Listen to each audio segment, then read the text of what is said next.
I think we should stop using images of real people in anything that's meant to be creepy. I think it's kind of lame. And I'm sure we can think of like some examples of this happening over the years, especially in like early YouTube. But like now, we have all kinds of resources to avoid this. Hire an artist, use Photoshop, use a photo of yourself. You know, I would actually rather you use AI than use an image of a real person. That's how strongly I feel about this. But if by some chance you have no idea what I'm talking about, I'm going to give some examples. Mereana Mordegard Glasgow is pretty tame compared to some of the other examples I'm going to show. If you haven't seen this video, first of all, wow, I feel old.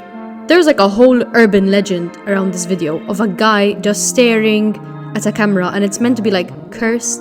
You know, it's like if you people who watch this video reported headaches and feeling like they want to unalive themselves. Like, I think that was kind of the meta for creepypastas from 16 years ago. But as far as I know, it's just a photo of some guy. Like, nothing happened to him. It's just a random photo of some dude. I don't know if he saw the video, but like if it were me, I would just be really confused. The next two examples, I'm gonna call them the redemption arcs, because they used to do what I'm criticizing, but then they realized that that was not the move, and they stopped. Martine Walls, the creator of the Walton Files, aka the thing responsible for half my audience, has been open about using edited images of celebrities to make his characters.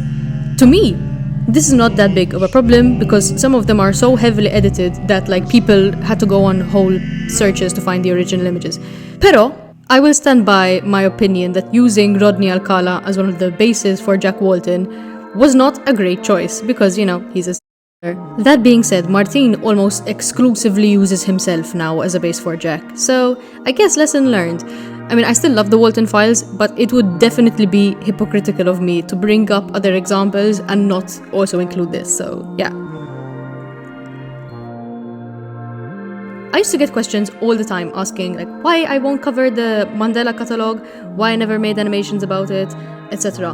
Look, the premise is cool. You know, I love some religious trauma stuff. I grew up Catholic, so, you know, I will eat that up.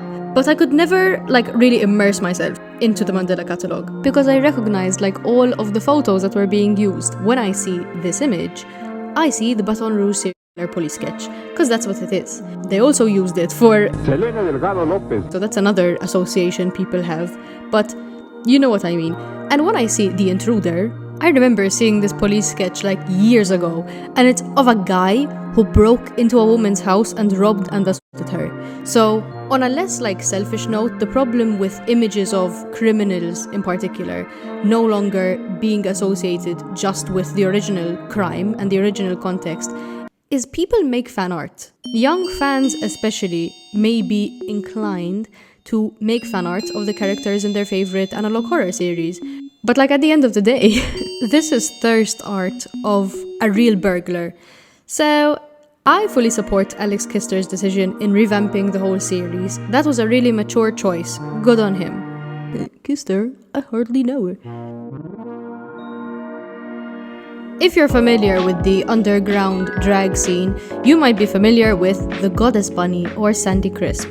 She was an American drag queen and actress, and honestly one of the most interesting and entertaining people I've ever researched. But she would describe herself as I'm a confused faggot with tits. She's been in multiple films and Marilyn Manson's The Dope Show music video.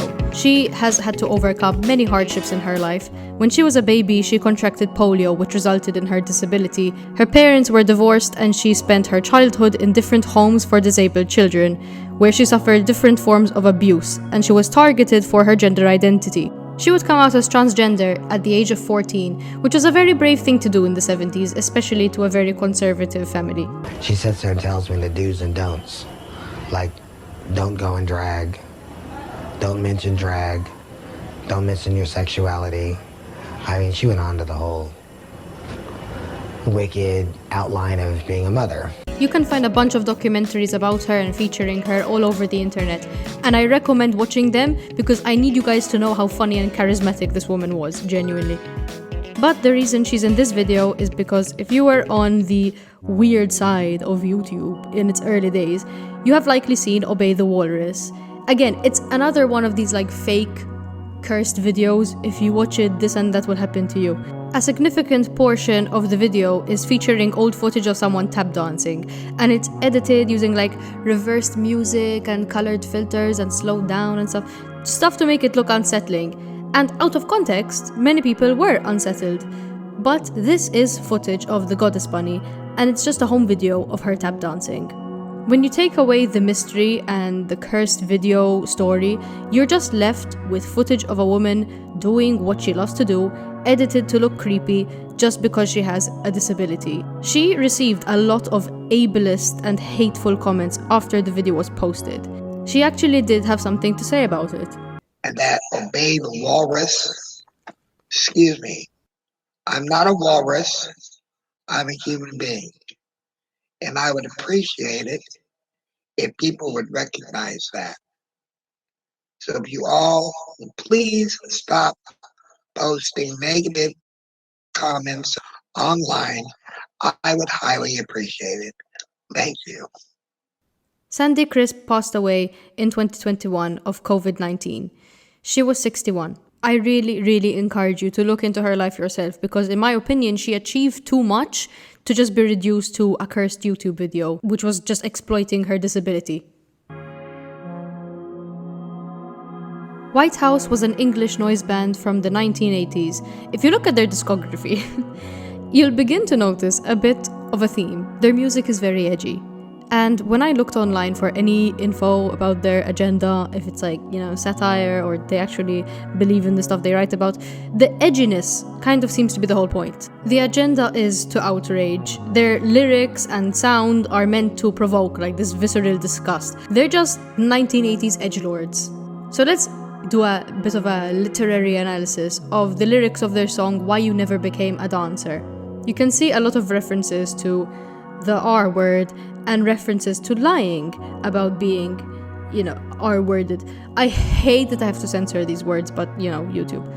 It seems to be an argumentative and sarcastic response to Tracy Emin's Why I Never Became a Dancer. But the lyrics, in my opinion, don't seem like they're targeting Tracy herself, rather like a hypothetical speaker or the persona, rather than Tracy herself. Apparently, several band members like Tracy Emin's work, so I don't know. But enough about the song itself. I am talking about this fan-made music video. It wasn't made by White House, so that's why I'm assuming it was a fan-made music video.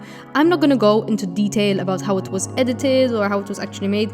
Lazy Masquerade has a whole video explaining this video. So if you want that info, go watch it. But as you can see, there's this gif of this girl playing over the song, and it looks creepy and it's stuck in a lot of people's minds 17 years ago. What's important to me is who this person is, and we have the answer to that. 2 years ago, a Redditor would make this post saying that they were looking at random Japanese websites and they found one called the Tuburo, dedicated to internet mysteries, including Why You Never Became a Dancer. Someone had emailed an unedited photo of the girl in the video. It's Reiko Takimura. She was a 21-year-old housemaid. She was described as charming and always wanting to make people laugh. She was athletic, her hobbies including tennis and skiing. The photo was taken from a book about Japanese serial Kiyoshi Okubo. She was one of the 8 women that he raped and murdered. He was executed in 1976.